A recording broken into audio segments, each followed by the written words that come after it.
Why, good morning, good morning. Good morning. How we doing? Slowly but surely. Okay. I can accept that. I know how that goes. Ugh, yeah. It's Wednesday. We're almost there. Halfway. Noontime Right. today, Halfway. after class. We're on the downhill side of the week. Oh my goodness. Another week gone by. I know. They fly by so quickly now, don't they? Very good. Wow. How you doing, Naomi?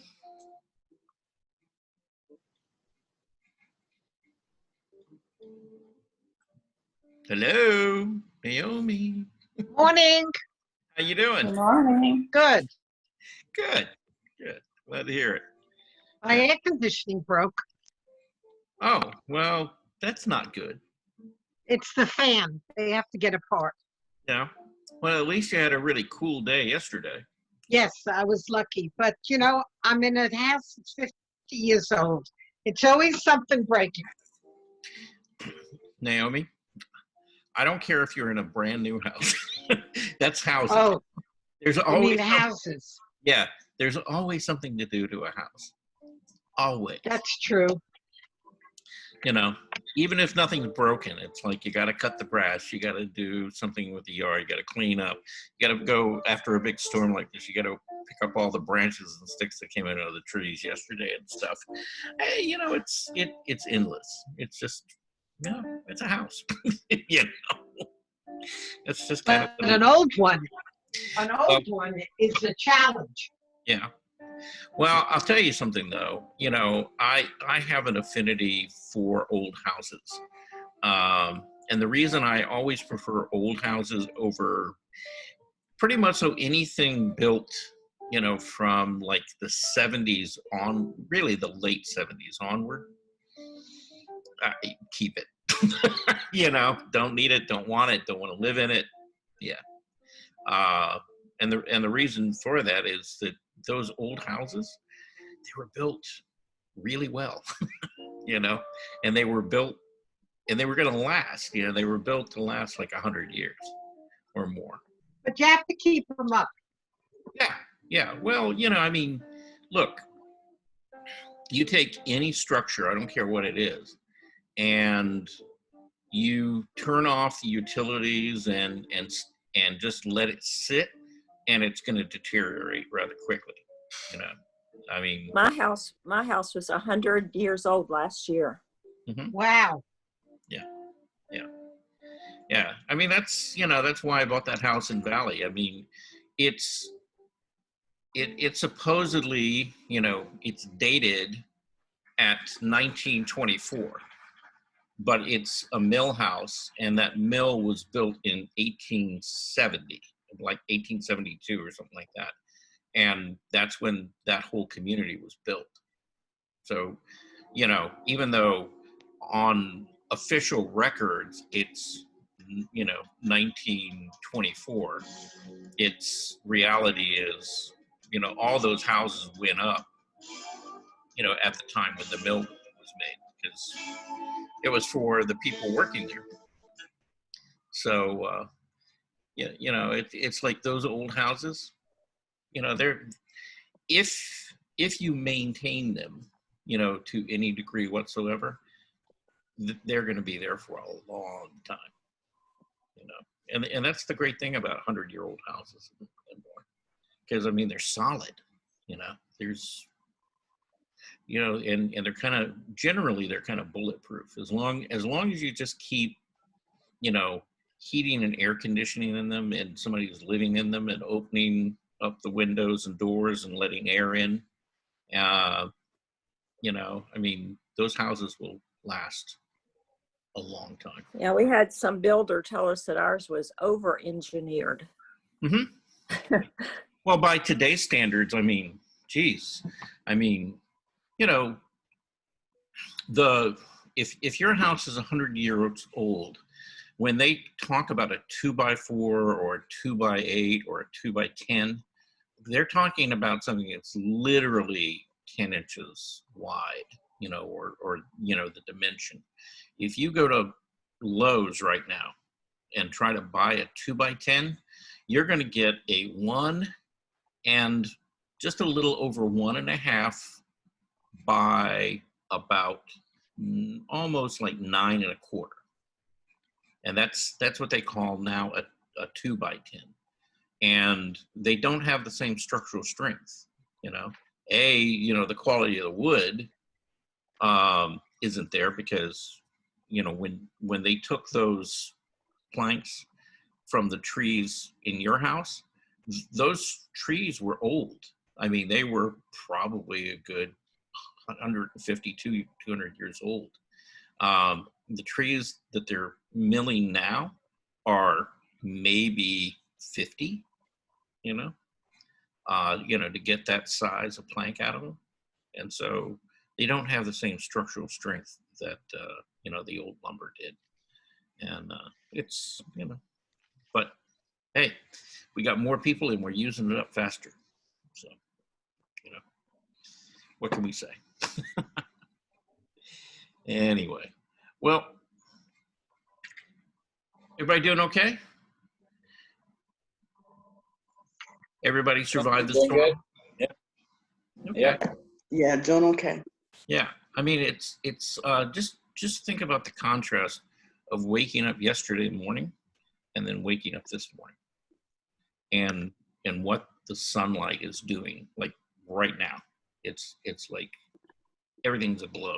It's it's bright, it's sunny, it's like this perfect warm summer day. And the thing is, it's not too hot today, and because of the storm, it's going to be a little bit cooler. Now I think, what is it? I think they're saying toward the weekend it's going to start raining again, but and the humidity is going to go back up and stuff. But right now it's really nice. Today would be a great day to get out and paint, actually. But here we are. We are going to do a Zoom class, right? And I think I told you guys yesterday I was going to talk about two different artists. One being Bryce Cameron Liston, and we're going to look at his work. Yeah, he's got that little headache. I'm gonna take some Excedrin. Yeah. But we're also going to check out two videos. I had some toast. Hey, Wanda. Oh, I'm sorry. Yeah, can you mute yourself? Yeah. Thank you. Okay. So we're going to watch two videos, and this guy's name is Louis Noble, and he's an English artist and interesting fellow. He basically does landscape and sort of abstract painting, and he's got a ton of videos on YouTube. And I mean, you could literally, spend days just going through the videos that he has on YouTube, because he's probably got 50 or 60. But we're going to do two of them. And part one is where he does the landscape on location outside. And then his follow-up video for that, which is a video where he takes that initial landscape study that he did outside, and he develops it into a more finished painting. Okay, so it's an interesting process, and I want you to kind of watch how he works. He's working in acrylics, so they dry rather quickly. And the thing is, he has a very unconventional way of working. I mean, he literally kind of works like right out of the tube and like on his knees, outside. And it's kind of funny to watch. It's like, I just kind of keep thinking to myself, it's like, if I were trying to do that, I'd be miserable. But anyway, it's his process, and hey, everybody gets there in a different way. So we're going to start with the video first, and then we'll look at Bryce's work kind of in between, and then we'll do the follow-up video after that, because I want to do kind of a comparison and contrast between these two different artists, which are very different, but you know, I think you'll enjoy both of them. So I'm going to do the share, and we're going to do part two. Where's the video? Part two. Yeah, okay, part one. This is it. Yeah, we got to get the right part going here. And I want to do them in reverse. It makes no sense that way. All right, so let's make it big. Can everybody see a guy sitting out there in, you know, on a hilltop? Yes. Okay, good. All right. So I'm sharing it, and away, here, I'll back it up a little bit. All right, and away we go.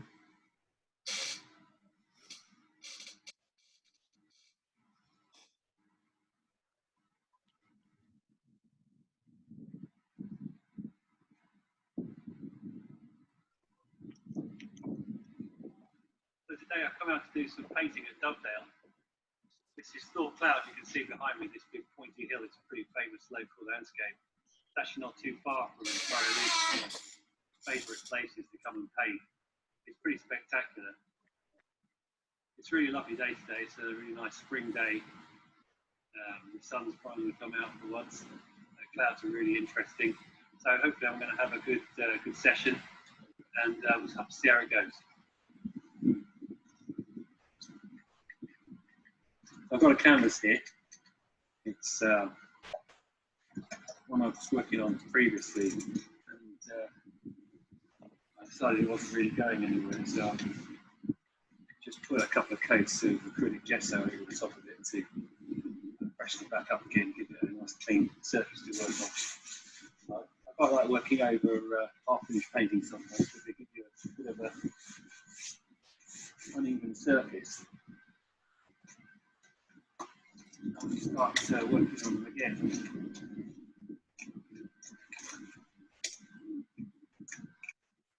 There's already some marks there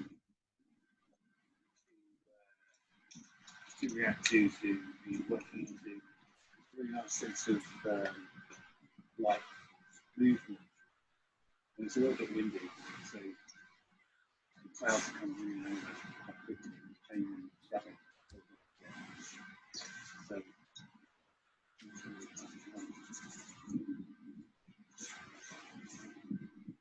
I'll start by getting some marks down on the surface. Very much in the same sort of way. Something I'm sketching. In some ways, I don't really like to think of painting and sketching as different activities. Not different, outside. Try and think of these paintings as more involved with sketches, so that I don't get too bogged down thinking about. It's difficult hearing him. Yeah, he mutters a lot, unfortunately. But you know, he'll come in and out. I'll see. I think the volume. I'll turn it all the way up. There we go. Mainly though, just watch the process. In painting, I like to draw marks into the surface. They add a lot in terms of movement, energy. Really thinking of them so much in terms of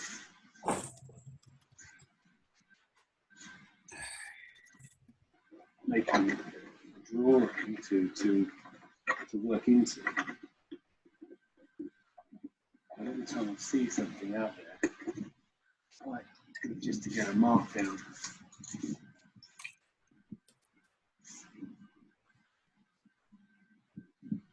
Start looking at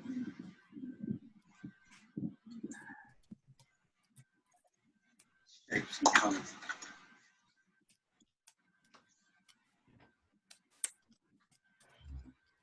certainly wouldn't want to get too specific about exactly where everything's going to end up at this stage. I've only been doing it for a couple of minutes.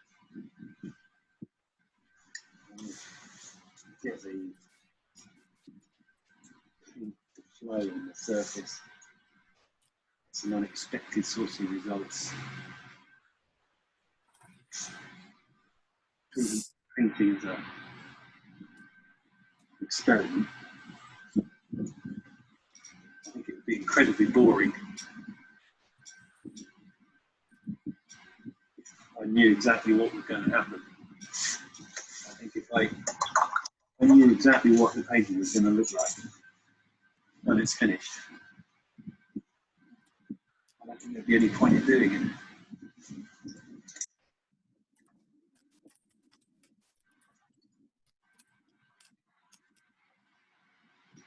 This point in the work, I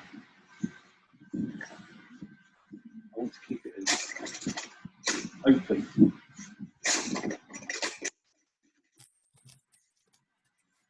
expressive as possible. As it goes on, I mean, I put things down. I've worked with acrylic paint.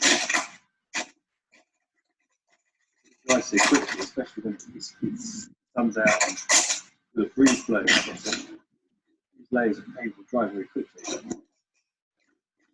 Dry enough to be able to work over. But acrylic is you can put layers of paint quite quickly, so you can put paint down, knowing that in a few minutes' time you can add another layer in without destroying what's underneath. I like it when you get sort of half revealed underneath coming through. You get a real sense of the history of the marks building up. You go away from the essayed surface, scratching back through, layering back over again with some lighter paint. When that's dry, I'll be able to work into that again. Adding and subtracting layers of paint as we go.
Again, the great thing about using acrylic paint and working outside like this is that I can put these sort of textural marks on, brush strokes,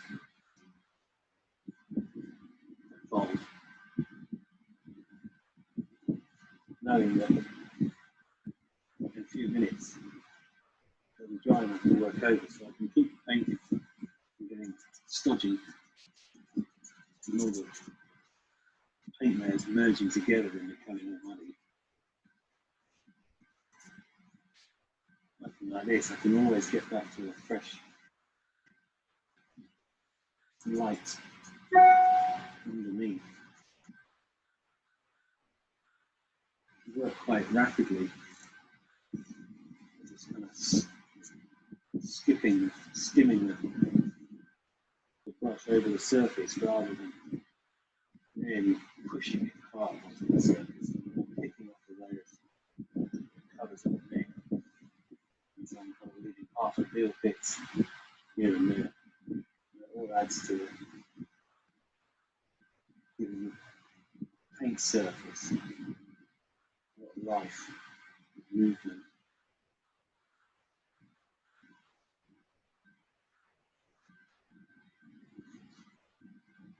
The reason I like to use these drawn marks is that they indicate things that aren't visual. The wind moving from left to right. I'm sitting here. Although these things are not necessarily really obvious when you're looking at the painting,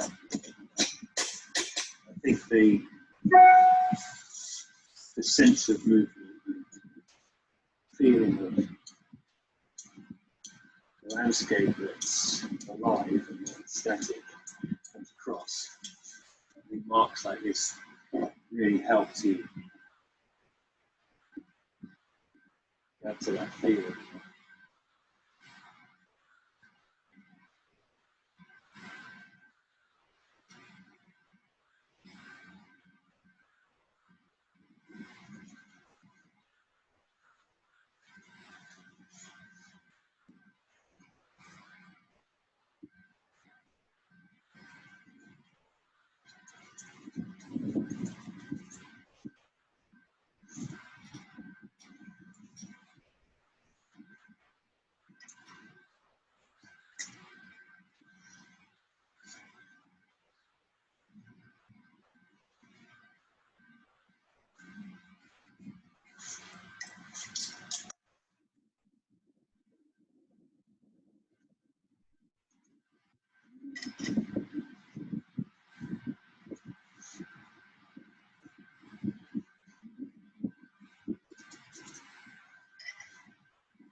Hi, my name is Daniel and I created this painting, and I want you to imagine the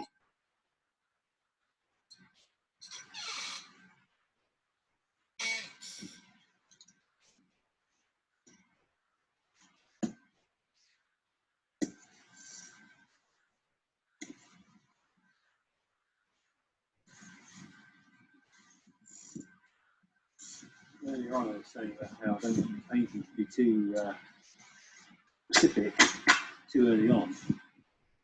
I think it's really important. It's changed quite a bit. The thing in front of me is changing. The light's changing. The sun's gone in a bit cloudier. I think if you get too set too early on, exactly where things are going to be and what it's going to look like. You don't have the flexibility. You just change something when you see it.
parts of the painting which are starting to look all right at the moment. But again, I don't want to get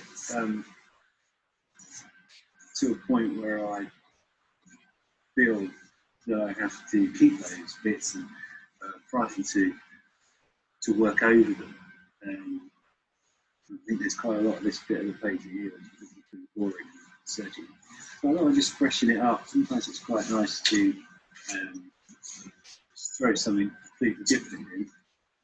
I might just put some pieces of collage into the painting, just using some just ordinary drawing paper, just cartridge paper. Freshen up parts of the painting, just add another surface, different place to put a mark.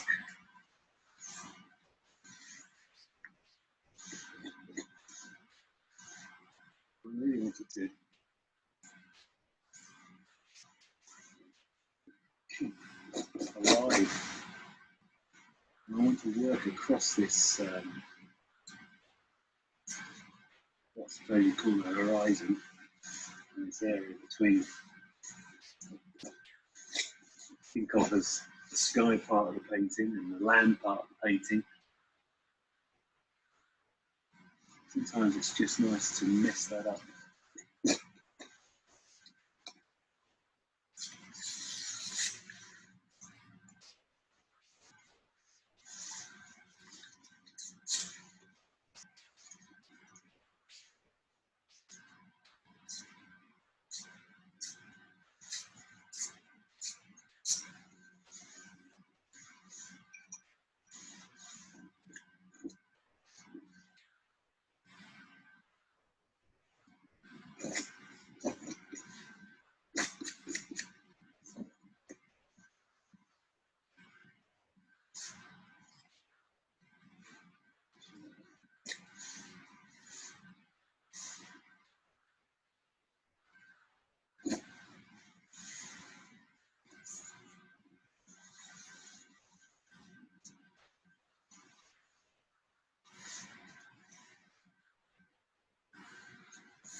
quite a while now. And I think maybe he's got to the point where what I really want to do is take it back to the studio. So I can have a really good look at it in the calm space and see what I've got.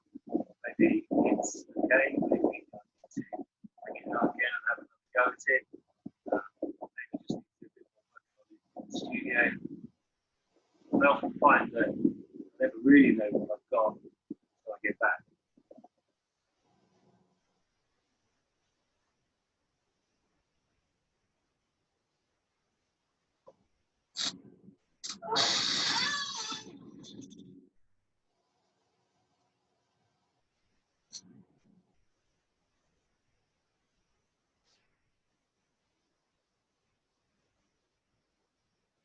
Okay. Let's see.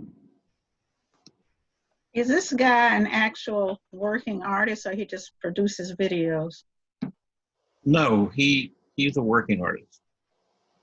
Yeah, he's been at this quite a while. And, he sells, a fair amount of work. Hey, my name is Daniel, and I created this painting. Sorry Now, about that. if you've ever picked up a brush, you know what it's We like. have, Daniel, and guess what? Let's see, go away. It was kind of hard to understand, and I don't know. It was just hard to follow him and understand what he was saying. Okay, well, guess what? What he was wasn't all that important. Oh. Watching what he was doing was kind of the important part. Okay. Okay. Mm-hmm. Yeah, and the thing is, and I'll kind of point out a couple of things. A lot of you work in acrylic as a medium, and the versatility that you have with that and the way that you can work back and forth rather quickly with it is really a great advantage. And notice, he was working with very opaque, kind of solid passages of paint, but then he would kind of break that up by, adding a lot of water to it and then making it sort of translucent or transparent. And in a lot of attempts, even though he was painting over a lot of areas, in many cases, he was working very wet so that he wasn't really covering everything up, with a totally opaque passage of paint. And so it built up these layers of, paint surface that were really interesting and kind of textural and nice shifts in color. And, did it look like the landscape that he was painting? No. And, that's not what he was really intending from the very beginning anyway. It was more or less a source of inspiration, to be out there and watch the light change and to pick up various elements from the landscape and kind of build them into, the structure of the painting. So, I don't know, it's, I thought, as far as watching, just the process and technique, that would give you guys some ideas about, how to play with paint, how, just, and that's kind of the important key right there is sometimes you got to make a mess, you just got to play just to see what it will do, and what you can get, by working back and forth with things. And, what do you think was the pencil he used? that was like Charcoal? No, it was a graphite. It was one of those almost like ebony pencils, really dark, very soft graphite. Okay. They worked into it with, and and again, it added a lot of different elements. But he drew into it, but he also took like a blade, like a not a razor blade, but like one of those box blades, Exacto knives, yeah. Yeah, and then cut, carved through some of the layers of paint. I'd be a little nervous doing that. I would be maybe a little heavy-handed and go ahead and just cut right to the tips. And so, if I were working on a panel, I might feel a little more comfortable doing that. But evidently he does that quite a bit, and the canvas took it, and didn't fall apart. So, okay. Anybody got any thoughts on what they saw? Like it, don't like it, think, I did like it. I'm just curious. He had a white. Was that titanium white or some type of medium that's more gel, or just paint in a round container? Well, a lot of that was gesso. Okay. Yeah, kind of like a white gesso that you could go back in and you can block areas out Okay. with. And I mean, you could use just a white, like a white titanium white acrylic if you wanted to. You could use gesso. Later on when he was adding the paper, he was using like a gel medium. And when it went down, it was a little bit kind of milky and cloudy and looked like it was white, but in fact, it's transparent, Okay. And so, just laying some of that down, putting the paper into it, and embedding it and then going over it. Sometimes he would actually take the piece of paper and kind of, tear out a shape and then lay it down and look at the shape. And if he liked the shape, then he would pick it back up and he'd take paint and he would paint it, put a slight color to it and then lay it back in and embed it. So there's a lot of different ways you can work with it, back and forth. And, just watching that process, I think it would be a good thing for you guys to go back and maybe look at his stuff again. And he's got, like I said, he's got lots of videos. And he talks about, developing ideas and things like that for his paintings. And he has a very structured process. I know it seems, chaotic when he's working, but, I like his thought process, and how he kind of builds like a body of work and works through composition and stuff like that. So yeah, I would encourage you, check him out. But also, play, and you don't have to do a big canvas or anything like that.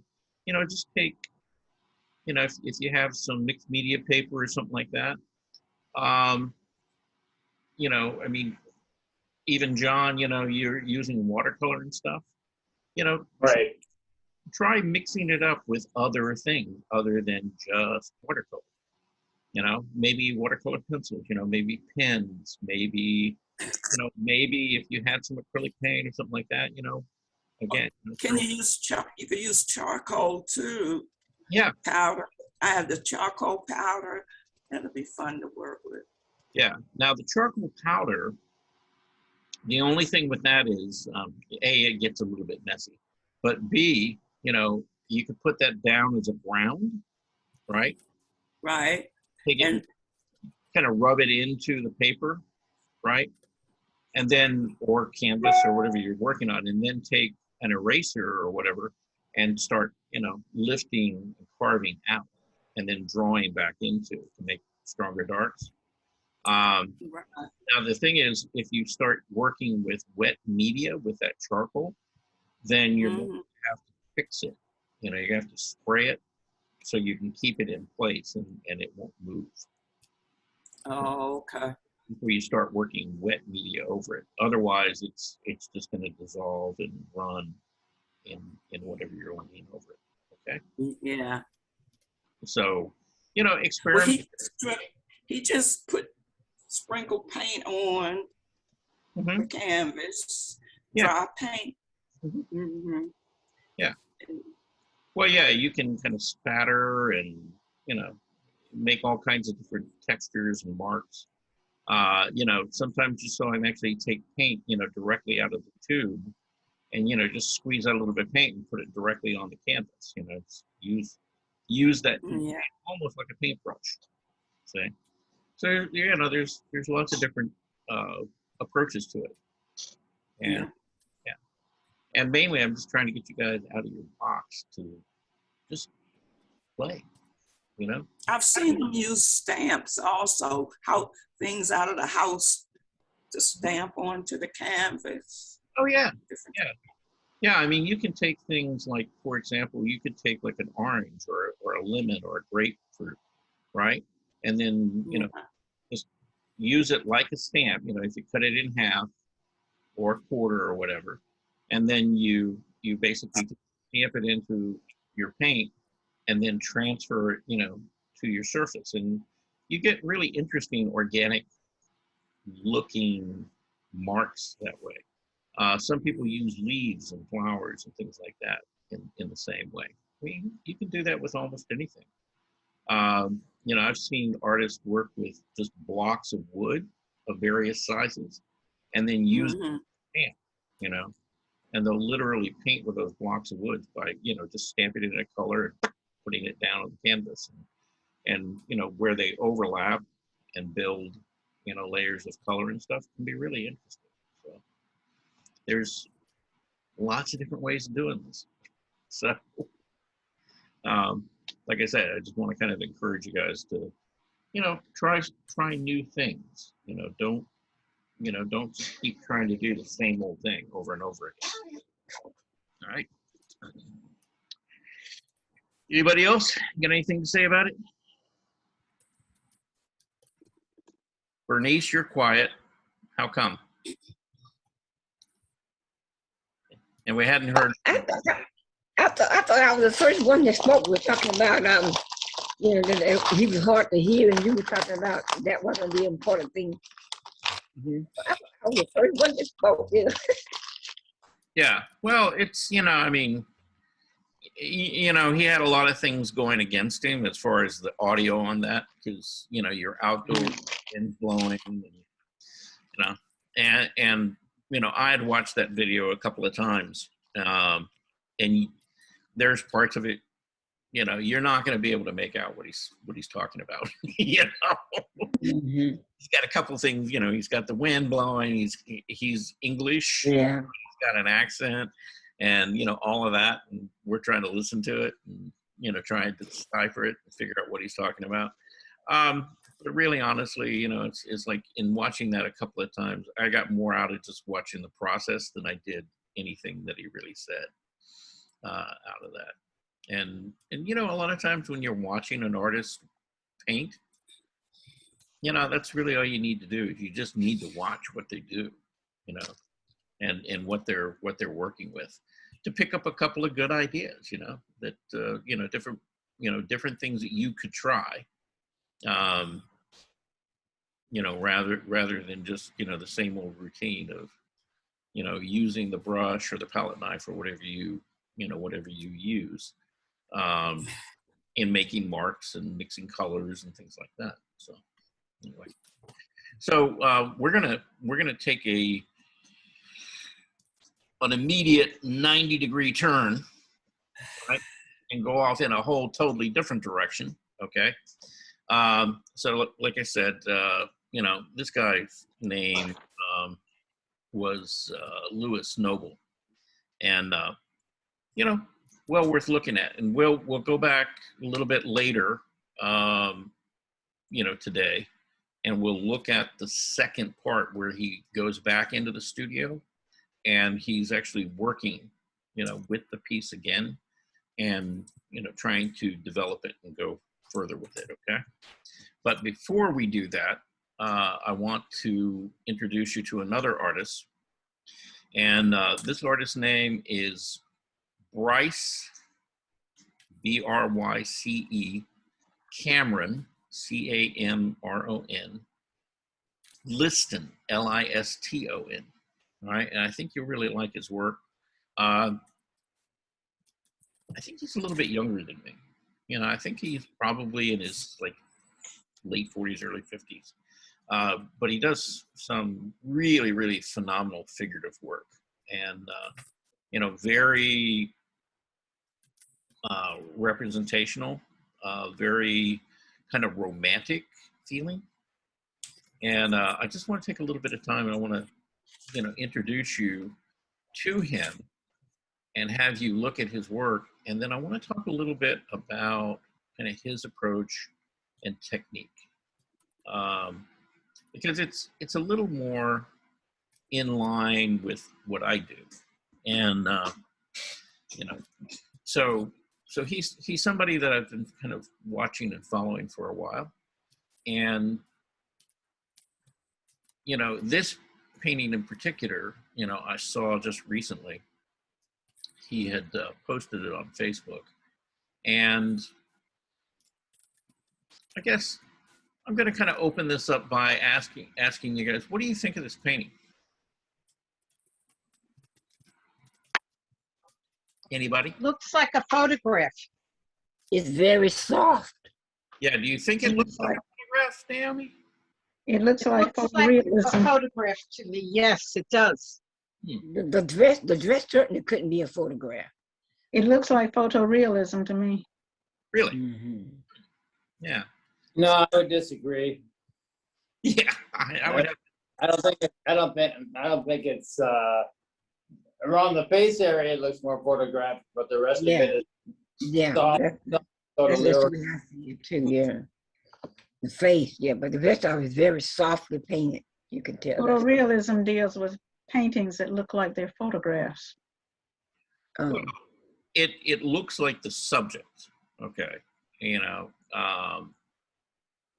I guess if it looks like the thing that he was painting, would you call that photographic? Maybe not, because Monet painted Giverny and was using an impressionistic approach, but it looked like the garden, right? So you wouldn't say that his stuff looked photographic.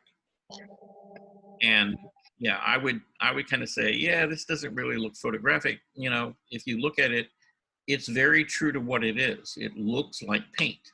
And if you look at it very closely, you can actually see how it was painted, how paint was laid down and layered and built up. So I think it's an alla prima approach to painting.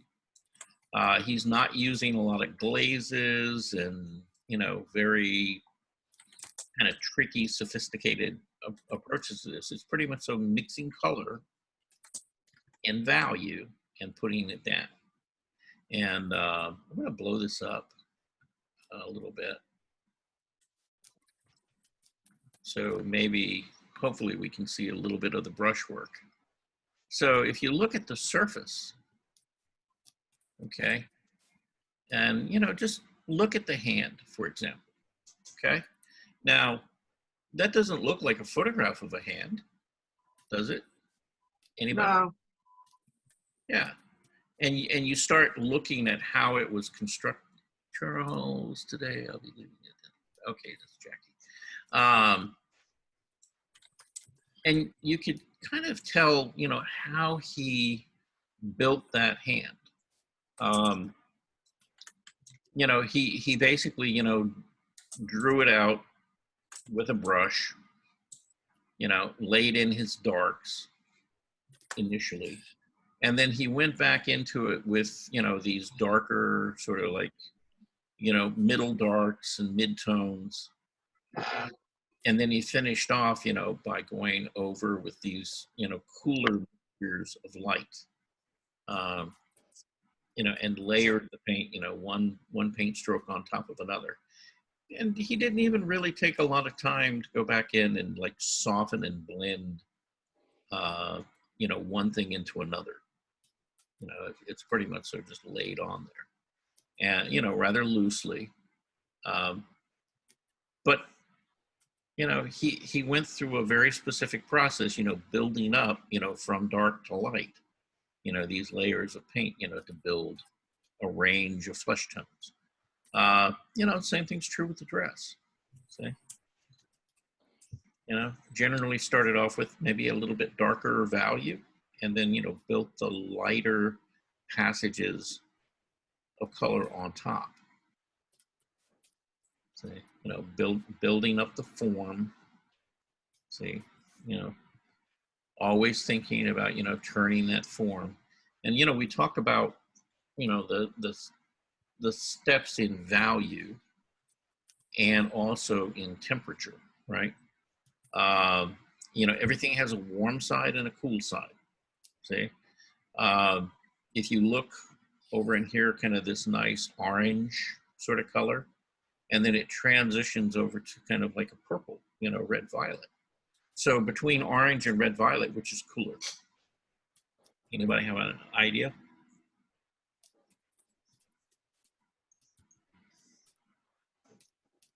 Hello?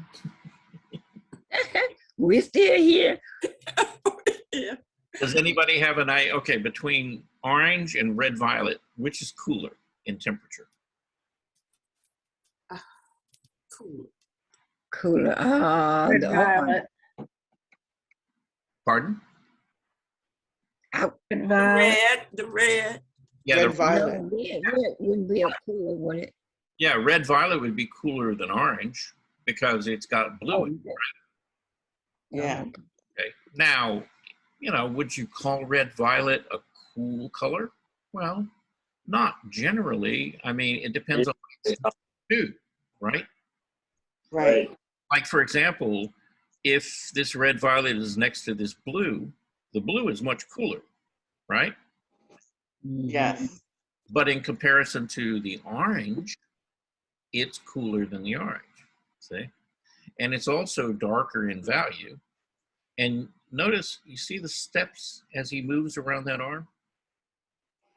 See, it starts off with this kind of warmer orange that it's not light, it's kind of a mid-tone, right? And then it gets a little bit lighter, but it gets kind of neutral. And then it gets kind of a little bit more intense, and he's got this very pale kind of pink, which is a red with white in it, right? And then he moves into almost a green, you know, green gray.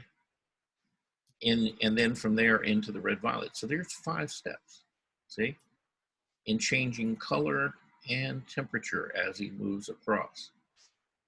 And so the illusion of that is it looks like a rounded arm, doesn't it? Yeah. See, it doesn't look flat, right? That's the thing, Charles, with photographs and reproductions, and by the time we see it on our screen, it's small, and the pixels look tight, and you don't see all that subtlety or the painting really, and that's why I think it comes out as being more photographic because of the picture reproduction. Well, yeah, I mean, you know, if you get a very small image that's very low resolution, it's going to be very difficult to see, you know, the way he, you know, or anybody, you know, apply paint. Right. But you know, if you go out, if you go on the internet and you start looking around at, say, Sargent paintings or something like that, you can actually find on various websites, different, and particularly like museums, downloadable images that are high resolution. That, I mean, you can blow those things up, and I mean, you can look at, you know, the grain of the canvas, you know, in them. So there are things available out there. So if you really want to study technique and really look at people's work and how they do it, you know, there are artists like Zorn, Sargent, Bow. You know, you can go out and look really at any of their work in a high resolution format and really get a good sense of what they're doing. This particular image, it's not particularly high resolution, but it's high enough that you can actually see, you know, the process, you know. and how he worked. So, you know, you can always, you know, go back in and, you know, really look at stuff and begin to kind of break it down and analyze it. You know, one of the reasons that I really love this particular painting is it's one of those really great examples of using cool and warm temperatures, you know, in the skin tones to really create volume and form. And, you know, look at the reflected light, you know, from this blue dress on her neck, see? And how it lights that neck up. But now squint your eye down and see it's reflected light, you know, and it's lighter than the value actually in the face, right? But it still doesn't kind of overwhelm you, because if you look at the contrast, see, you've got much higher contrast up here. So your focal point is still really the face itself. And so it really works very nicely in that regard. We got questions, or come on here, or comments. Come on. All right. See what people are. Okay. Bernice. Okay. I was almost on my way over there to get my massage after you. I'm sorry. To everyone. What about your massage, Bernice? Wait, am I on? Let's see. Oh yeah, no. Jackie was saying her daughter was going to give her an hour massage, and it's my birthday, and so I was just saying I was on my way over there to get my massage after your daughter finishes yours, but then I said, this is your birthday, I'll let you have it all by yourself. Okay. Yeah. Well, you sent it out to everybody. Okay. But happy birthday, Bernice, and I guess Jackie, right? You both have birthdays today? No, yeah. It's not my birthday. No? Oh. No, it's fine. Oh, okay. It's just. So I was just saying bye. Okay. Happy birthday. All right. Yay. Have a good birthday, Jackie. Thanks for coming. All right. So let's go through. Let's just look at a couple of more pieces of his.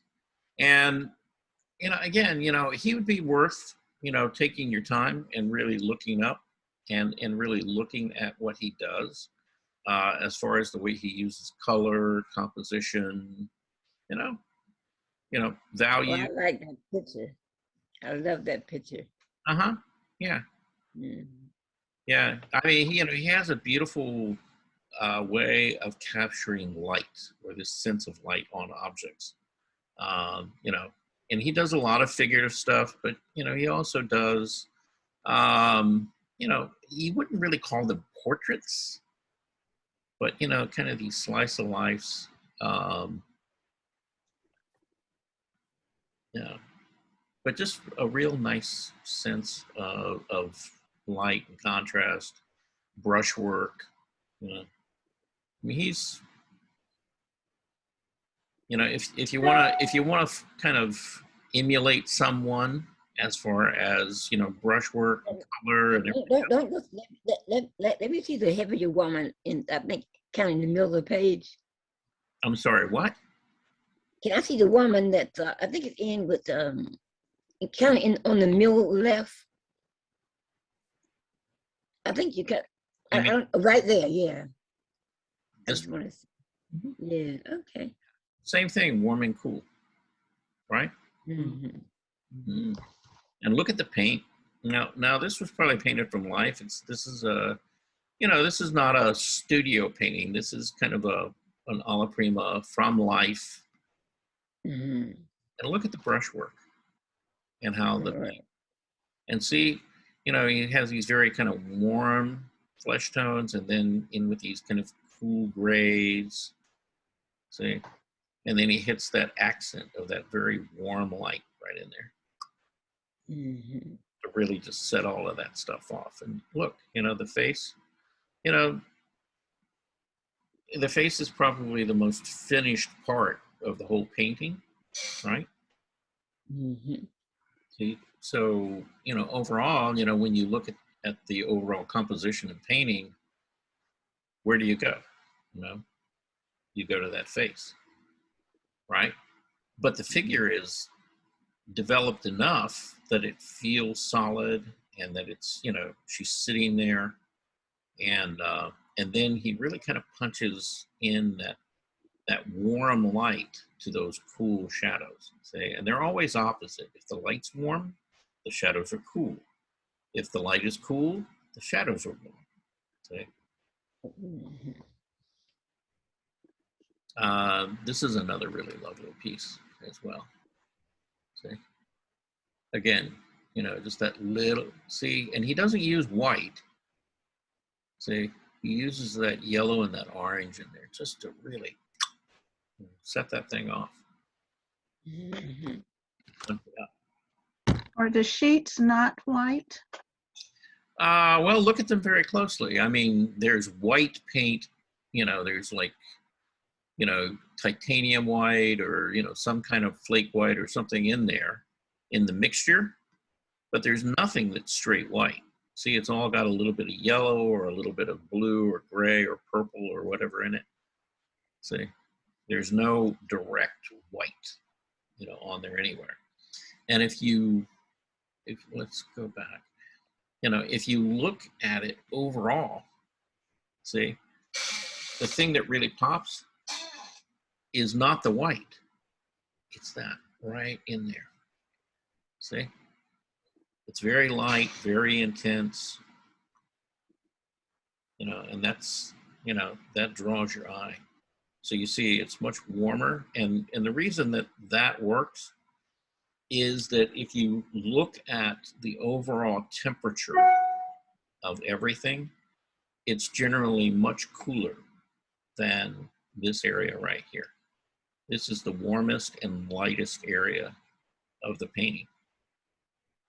And everything else is cooler than that. Does that make sense? Yes. Okay.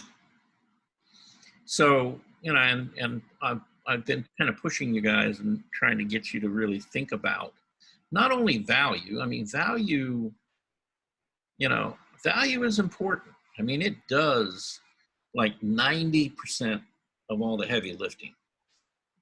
You know, if you get your values right, you know, in a painting, it's going to work regardless of whether temperature, color, or anything else works. You know, if the value works, you're going to know what that painting's about. But, you know, using temperature as well as value, you know, really just makes a huge difference, you know, in the feeling of the painting, and can really, you know, just put something else in your kind of, you know, box of tools to use that is really, really effective. Perfect example of that, and it's several different places, you know, on this particular figure.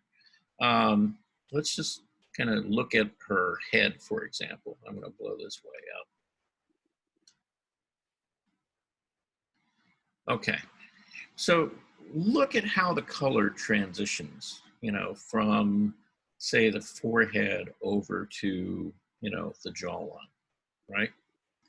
And if you really kind of think about this, okay, the warmer areas in this painting, right, are really kind of here, right? This kind of yellowy sort of orange, and then it transitions into this red, and red's a little bit cooler in temperature than yellow, right?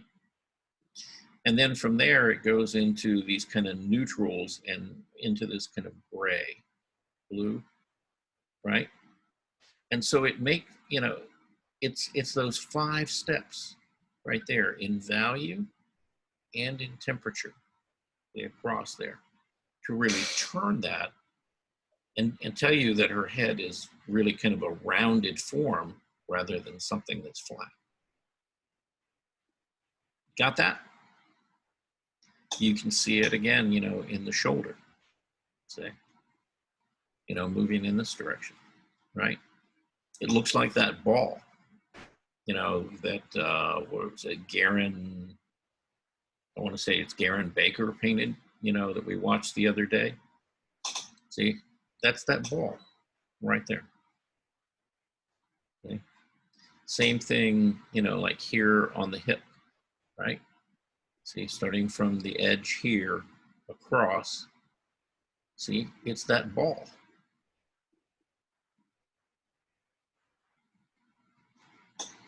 So, and you can see this over and over again, you know, in various artists' work.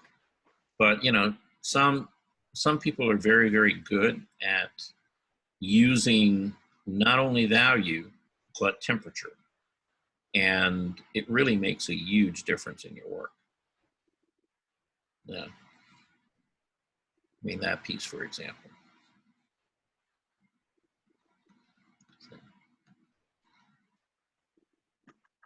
And it doesn't just apply to figures, you know.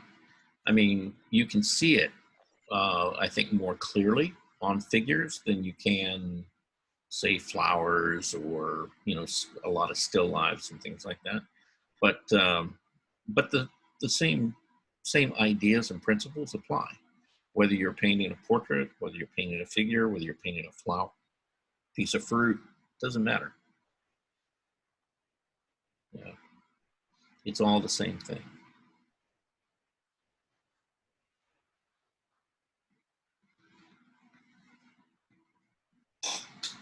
Okay. Anybody got anything to say about that?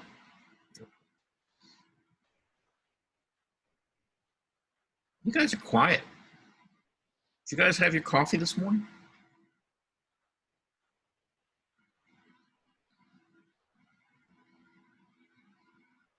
Hello?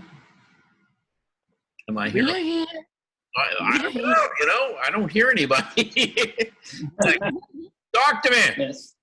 Yeah. Breathe, do something.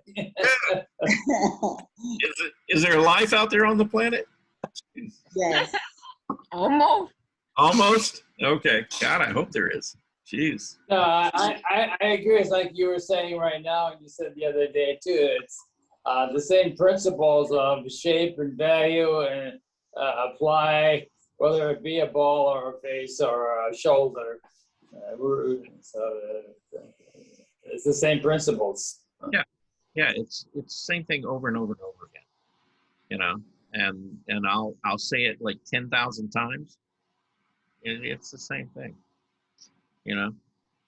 Can you do a close up of the flowers, the green, and it looks like he used purple and some orange for contrast. Look. In the garden. You mean the flowers in her hand? No, below. I can see the ones in her hand, but like the grasses, that's it. The grasses that. Okay. Yeah, I mean, there's all kind of color in there. Yeah. Whoop. Okay. Yeah, don't go away. We don't want to do that. And look. Thank you. Is that a white dress? No.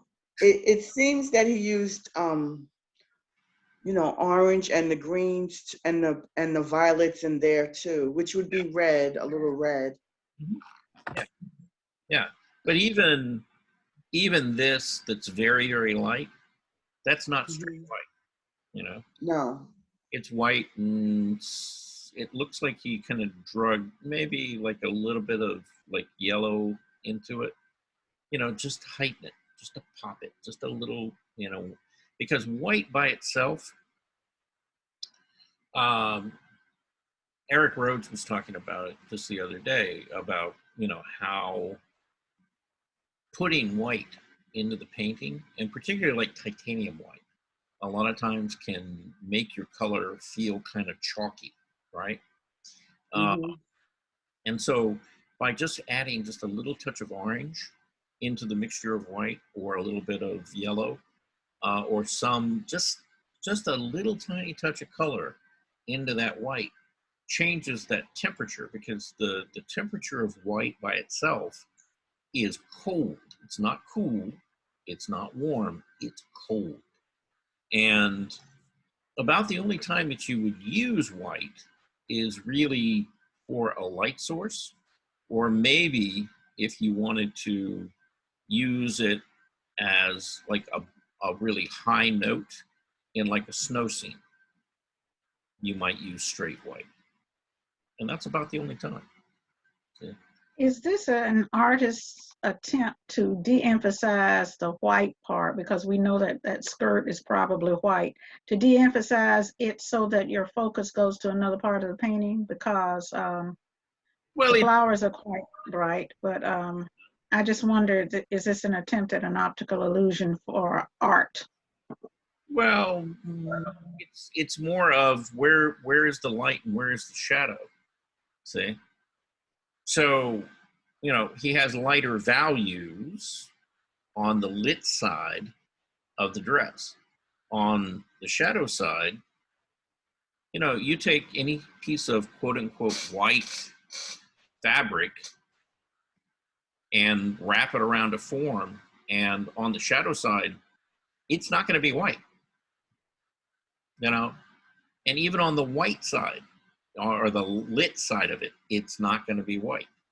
It's going to be a color because the light that's hitting it is going to affect it. Okay?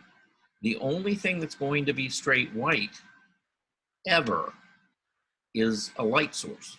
If it's emanating light, if it's like a light bulb or something like that, or a sun, or, you know, some like the moon, even the moon is going to have some color in it.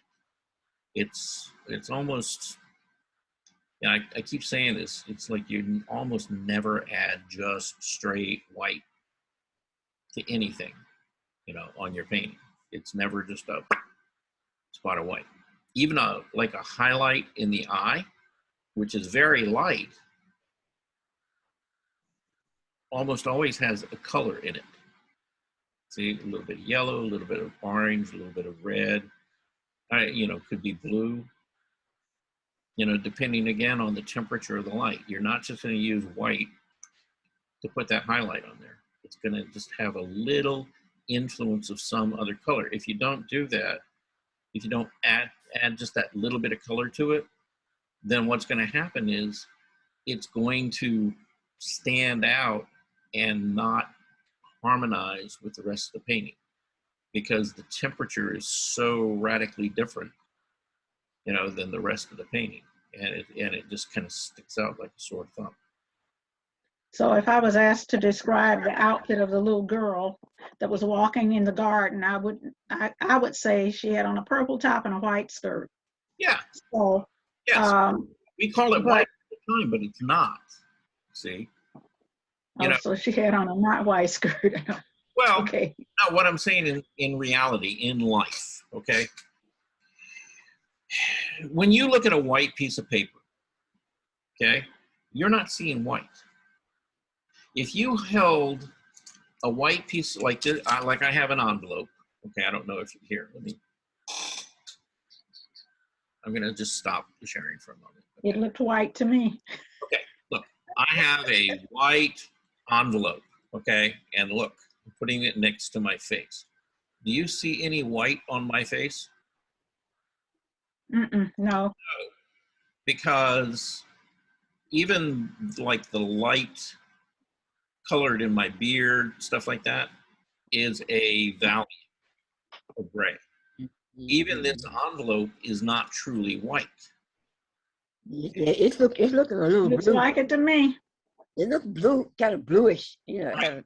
Yeah, kind of bluish, right? So if I painted that, then I would put all of those shadows and all of those different shades of values in that envelope. But as I look at it, it looks like a white envelope. Well, abstractly, we call it white, right? But the only thing that can really be light is if you're looking directly into the sun. That's white. The white is white. Yeah. It'll be the last look it'll be your last look. This envelope has a color and a whole range of value in it, even though it's a flat surface. You see, it's a little darker value on the bottom than it is at the top, right? Now you would say it's a white envelope, but is it really white? Not really. And in fact, here, if you look at, I don't know whether you can see me like, big on the screen right now because I'm yammering away, but look at the light. Yeah, we can. Yeah, look at the light behind me. Look at the windows that are behind me in comparison to the envelope, which is brighter. The envelope? No, the window. No, the On window. my screen, it's the envelope. Yeah. Really? Yeah, but no, if you look at those windows, those are actually warmer and Right. brighter. Mm-mm. Squint your eye down. See? Yeah, they're about equal, I guess. Yeah, if you really squint. Okay. But that's what I'm saying, Eloise, is that, yeah, there really is no white. Okay, now when I'm looking at you, okay, Eloise, talk to us for a few minutes so that you get big on the screen. Oh, Say something. Okay. today I am learning how to describe the color white. Okay. Although I have been thinking it was I know it's a combination of all light. Yeah. But So I have to describe it as not so. as she's talking, look up there at the lamp above her head and how, now that's pretty close to white, isn't it? And look at all the other values in the room. See? Nothing is as bright as that other than a little bit of, like, you've got a little bit of light from coming in from outside that's reflecting up onto the ceiling there. And that's close, but that's not as bright as the light that's indoors. And see, that's a light source. And that's as close to white as you get. Everything So else, if I were painting this picture, would the light be painted white or just shades of white? pretty much so, yeah. Yeah, you would use some, there would be some point in there. Not the whole thing, but there would be some little point in there that would be straight white right out of the tube. Okay? Everything else away from that is going to have some color and value to it. Because there's nothing in that frame that I'm looking at right now of you sitting there that is close to white other than that point. Okay, gotcha. Thank you. And that reflection looks whiter than the light even. Almost as light as the light. Yeah, the light bouncing up, off the curtain, onto the ceiling. It's close. Yeah, it's close. But notice that between the two, the temperature is cooler of that reflected light up on the ceiling. It looks kind of green or almost blue in comparison to the warm colors in around the light bulb, because it goes from almost like straight white to kind of like this very pale yellow to kind of pink, right? Right.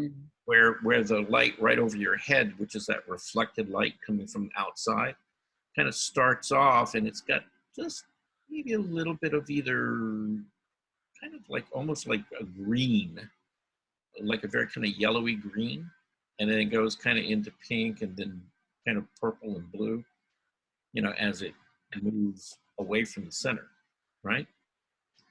So you get this whole spectrum in color there.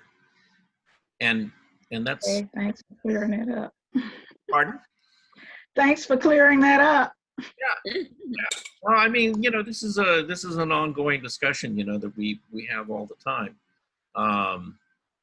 And it's an important discussion because realizing, as you're painting, one of the biggest mistakes that, people learning how to paint is that they overuse white, which doesn't really exist other than light sources. That's it.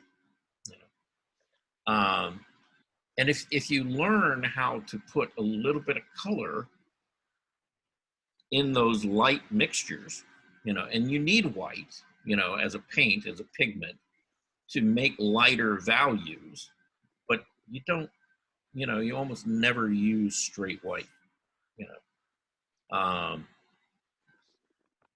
I mean, perfect example, okay? Look at that painting, okay? Where is their white? Now, he used white to make those light color mixtures, but there's no straight white anywhere in that painting. See? This is very light back here, but it's pink. This is very light, but that's orange or yellow.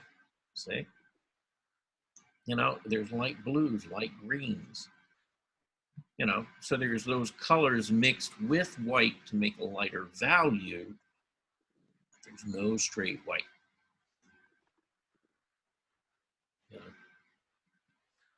And if you look at, any of his paintings, yeah,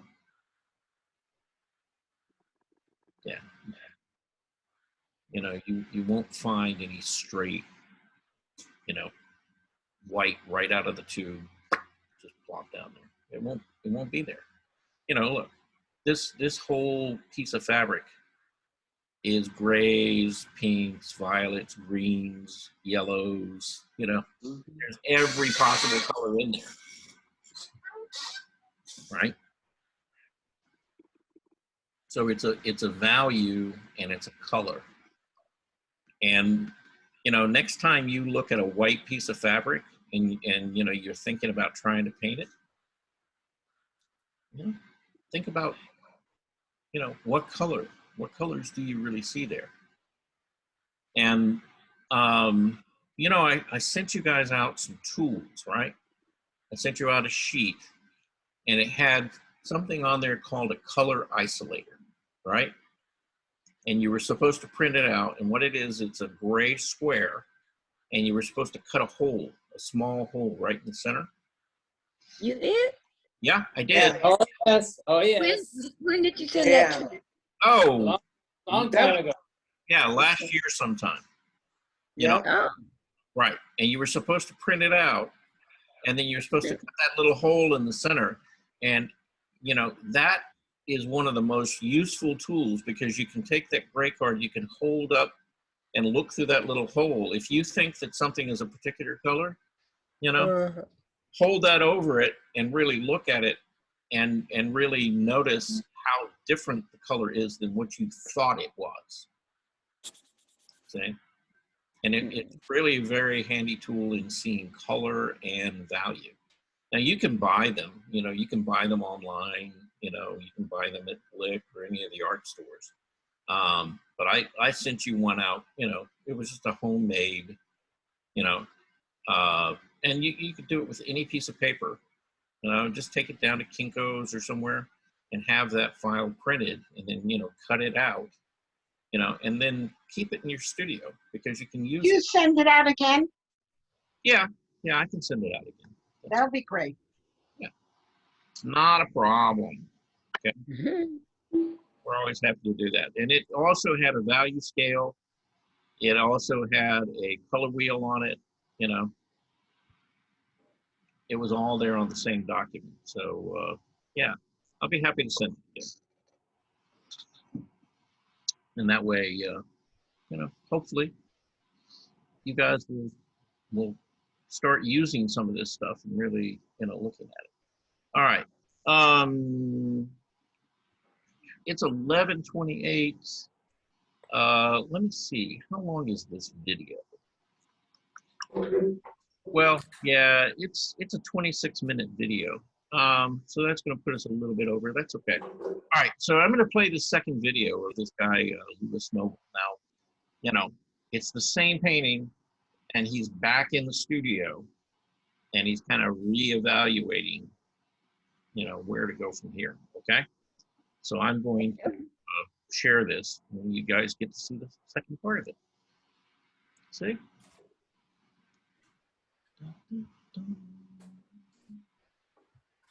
All right, Louis. Let's get over here. All right. And full screen, please. There you go. And back it up so you get it from the very beginning. All right, and away we go. Now you'll be able to hear him better this time because he's in a studio. Today I'm going to be working in the studio on this painting that I started outside recently. You might have seen it in a previous video. It's one that's been started in acrylic and various other water-based media. Today I'm going to be working in oil paint, hopefully to achieve a more natural, softer look with deeper colours. The first thing I'm going to do with the painting is I'm going to do it as coating over it with some oil painting medium, sealing everything that's there into surface that I can work more readily with oil paint on. Acrylic tends to go very dry, flat, quite hard. So my guess is, Working on, so it's a little bit unforgiving. okay, so my guess is when he's talking about, going over that surface with an oil painting medium, he's probably using what we would refer to as a stand oil, which is kind of a mixture of like sun-dried, refined linseed oil and like turpentine or terpenoid, like an odorless thinner. Sometimes, they'll put walnut oil or another oil in there, but it's kind of that mixture of an oil and a thinner. And what it does is it wets that surface and puts down sort of a oil film to work into with the oil paint. So it's not, like you said, the acrylic is a very dry surface, and it doesn't, you can put oil paint over it, but it doesn't flow very well on it. So this is what we call oiling out a surface. And you do this too if oil paintings are dry and you're working back into them. You can put like a wash or a layer of medium on it and then work into the oil paint again. Surface particularly once it's dry. I'll just go over that with some quick running oil painting medium and I'll just soften the surface up a little bit. Prepare it for the oil paint going over the top. Already I can see that it's brought out the depth of the colour.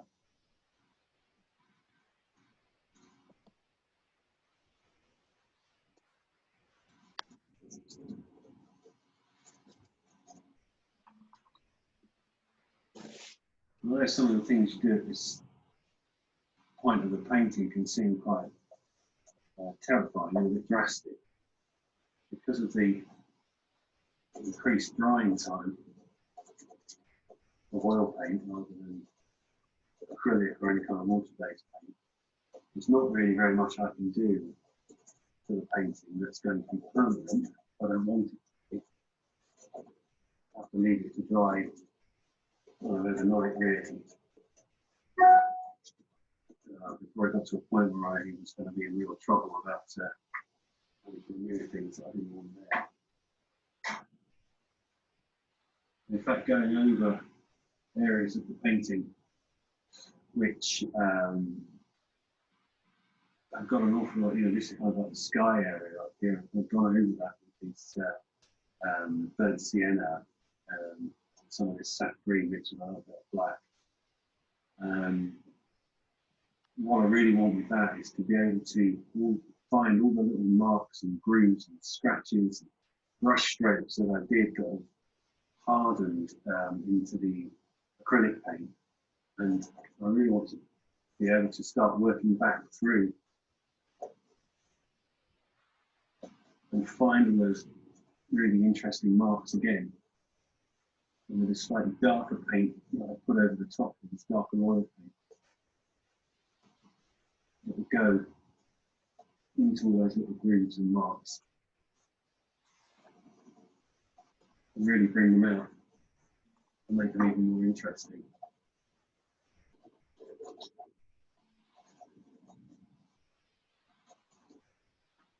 As you can see, the oil paint comes off quite easily, but it's leaving behind some really nice little bits of mark making where the pigment has gone into the grooves and scratches and brush strokes, which is really what I want. Create some off subtlety. So at this point, taking the paint off is just as important as putting it on.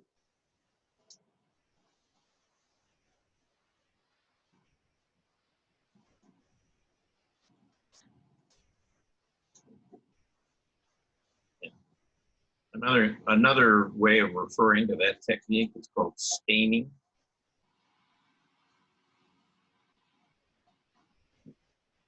So it's like he's lifting off the vast majority of the oil, but little residues are remaining in the low surfaces and the different textures. I got to write this down. Click on.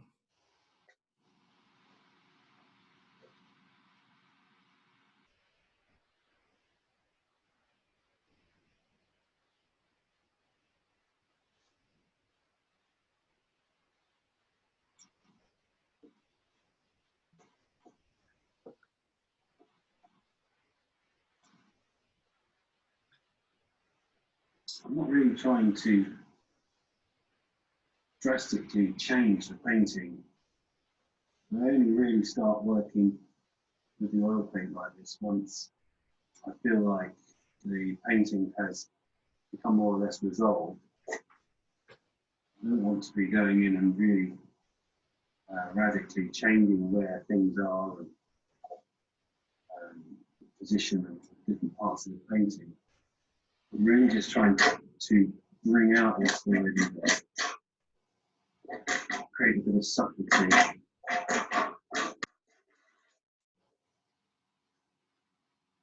Reinforce the painting as it was made when I was outside.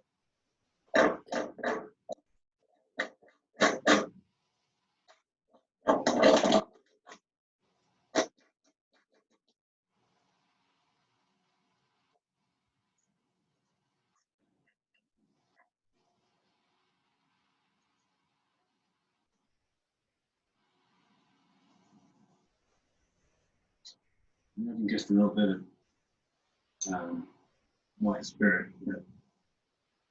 Painting at this point, it cuts back through the oil paint again. But it's slightly cleaner back into the underpainting. A bit fresher. You do have to be a bit careful that you start putting these colours over the top and it will start getting a bit heavy and gloomy. You keep the freshness there. I still want to be able to see these nice bright acrylic colours coming through. I'll probably work over some of it in a minute, but the strength of the acrylic colours is really nice. I just want to reinforce them a bit.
don't feel like I'm trying to make any major change to the painting. Again, I'm just trying to reinforce some of the marks that were already here. Sometimes they get buried into the new paint that's going over the top. Let's bring them back again. Sometimes we just feel like we could do a little bit more strength. But I like this kind of constant going backwards and forwards with the surface. Laying paint down and then taking it off again, putting it back down again.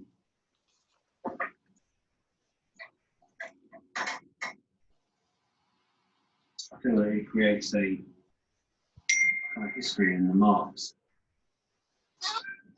Things that end up staying there, they're not there by accident. Marks that have sort of survived the process, really.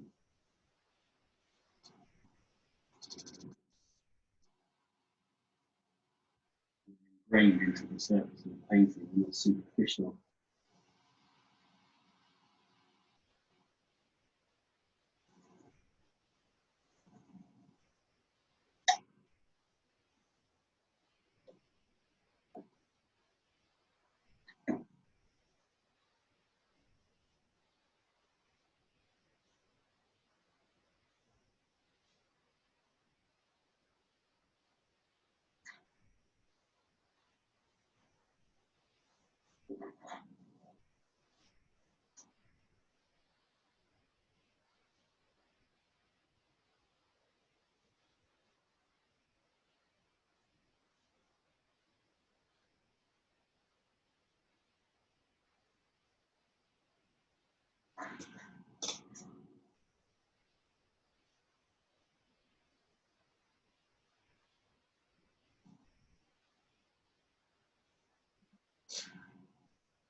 I want to try and start to put out some of these like stronger colours that are here.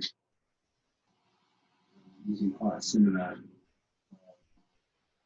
sort of leafy green colour as to the one that I was using in acrylic. So I don't really want to change the colouring too much. I don't want it to feel like too separate. So I'm trying to use as close to the same sort of colours in oil as I was using in acrylic.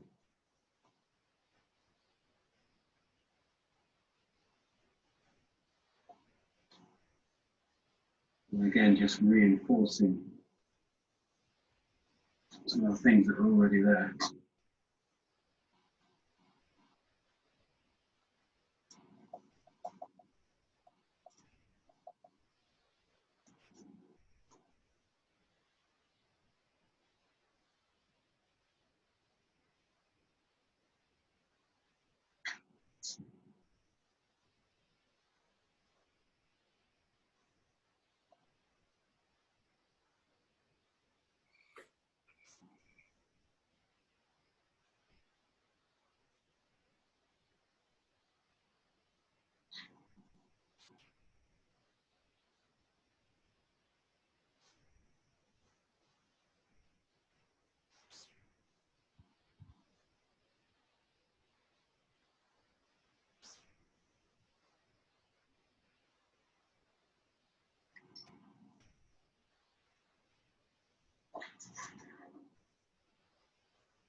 So does that make anybody want to go finger paint? Not really. Not really, huh?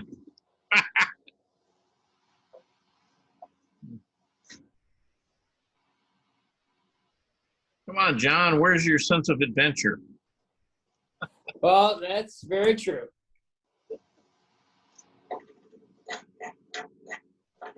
Even when the picture itself doesn't excite you, you know, you don't really focus on it that much. Yeah. So you're saying this particular painting doesn't excite you, right? Not really. Okay. All right.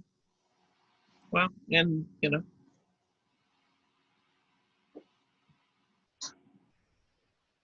everybody's different, but again, you know, just look at how many different things that he's doing here, you know, as far as, you know, playing with this, kind of approaching it, you know, bringing, you know, pulling things up, pushing things back. Yeah. You can learn a lot, you know, just through the process. Now, you know, you can do the same thing with a representational painting as he's doing to this. So.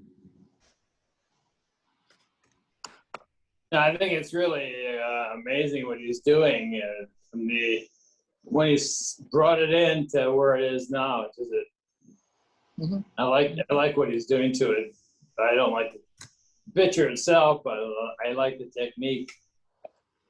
Yeah, and that's, you know, that's what I'm trying to encourage most of you to kind of experiment and play with is, you know, I'm not saying, you know, you have to do abstract art or anything like that, but be open.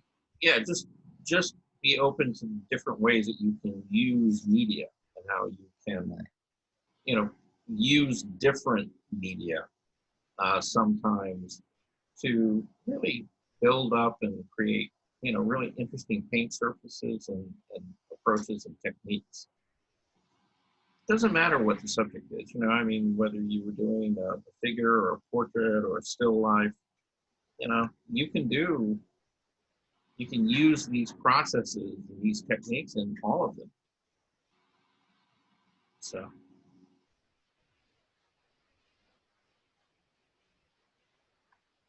I like it. Yeah, overall, I mean, when, you know, seeing what he had started with out on the location, I mean, does it look like that landscape? No, you know, but that was never the intent. But does it capture some of the feel of being outside on a windy kind of day with, you know, clouds and stuff in the sky like that? Yeah, it does.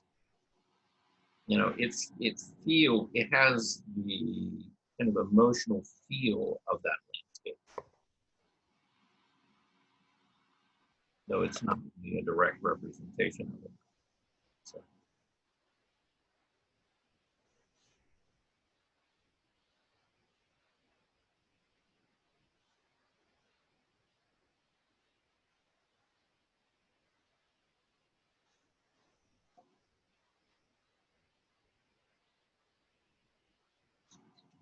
That's probably about it for this painting.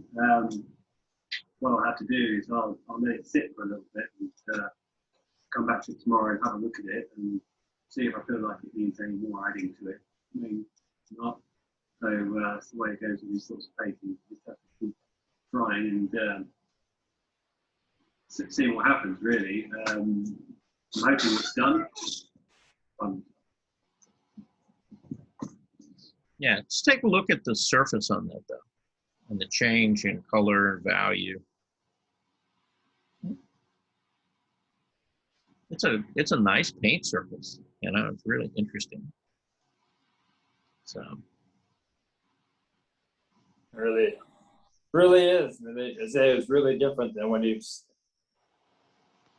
brought it in from the outdoors. Yeah. So, you know, food for thought. you know? Layers. He used many layers. Oh yeah, yeah. Well, and you know, whether you're looking at you know, an oil painting like the ones that we were looking at earlier today, you know, by Bryce Liston, or whether you're looking at abstract work or anything else, you know, painting is not a one shot. You know, I'm going to make a paint stroke and done deal. You know, it's a process, and you build up layers, and the things that make, you know, good paintings really interesting is, you know, the color, the composition, the value structure, you know, and then, you know, just being able to see how the artist went about constructing that piece, you know. You know, if you find paintings that really kind of pull you in, you just kind of want to get up close to them and kind of see, you know, how did they do that? You know, how did they lay that paint down there to make it, you know, have the effect that it has, and you know, to get the contrast and the richness of color. So you only get that by playing, though. You got to play. Yeah. You got to make some messes, and it's okay. You know, that's what we're here for, is to make a bunch of messes. And then you may be surprised what comes out of that. See? Anyway, so that's all I got. Anybody got anything we need to cover, talk about, or anything else? No? Okay. All right. All right. Well, we will be back here tomorrow at 2 p.m. Tomorrow will be Thursday. And Already. yes, Thank you very much.